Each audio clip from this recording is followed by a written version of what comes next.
దాని ఖర్చు అంటే కేవలం ఎలక్ట్రిసిటీ ఖర్చు.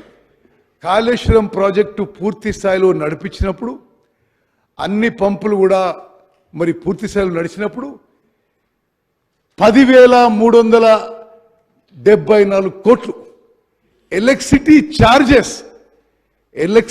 ఛార్జెస్ పర్ ఇయర్ కాళేశ్వరం ప్రాజెక్టుకి 10,374 కోట్లు. ఈ ఫిగర్స్ మేము సృష్టించలేదు అధ్యక్ష. ఇవన్నీ సిఏజీ చాలా జాగ్రత్తగా పరిశీలన చేసి వాళ్ళ రిపోర్ట్లు ఇవ్వడం జరిగింది. అదేవిధంగా మరి ఇది కమిషన్ల కక్కుర్తో మరొకటో తెలియదు కదా నాకు. వాళ్ళు సిఏజీ ఏమంటారు అంటే డిపార్ట్మెంట్ ఇంత ఆదరాబాదరగా తొందరపడి ఎందుకు వర్క్ ఇచ్చినా అర్థం కావడం లేదు. ఒక ఎగ్జాంపుల్గా 25,000 కోట్ల works were awarded even before the approval of DPR. Detailed project report Kaleshwaram చాలా స్పష్టంగా కాళేశ్వరం ప్రాజెక్టులో 25,000 కోట్ల వర్క్లు ఇవ్వడం జరిగింది.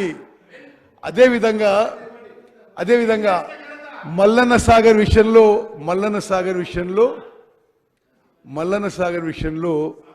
వీళ్ళు చాలా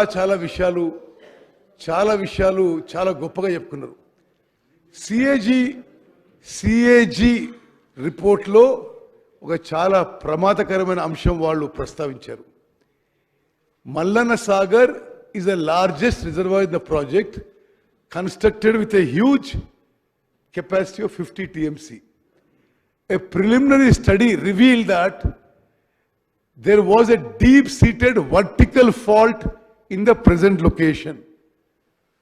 However, the department constructed the reservoir with a total expenditure of 6,000 crores without conducting detailed seismic studies. అంటే చిన్నపాటి అంటే మేజర్ అర్త్క్వేక్ కాదు, చిన్నపాటి ఏమన్నా అర్త్క్వేక్ లైక్ సీస్మిక్ డిస్టర్బెన్స్ వస్తే ఈ మల్లన్న సాగర్ ప్రమాదంలో ఉంది, దాని కిందున్న జనమంతా ప్రమాదంలో ఉంటారని చెప్పి ఇది సిఏజీ వాళ్ళ రిపోర్ట్లో పేర్కొన్న విషయం మీకు మనం చేస్తాను. నెక్స్ట్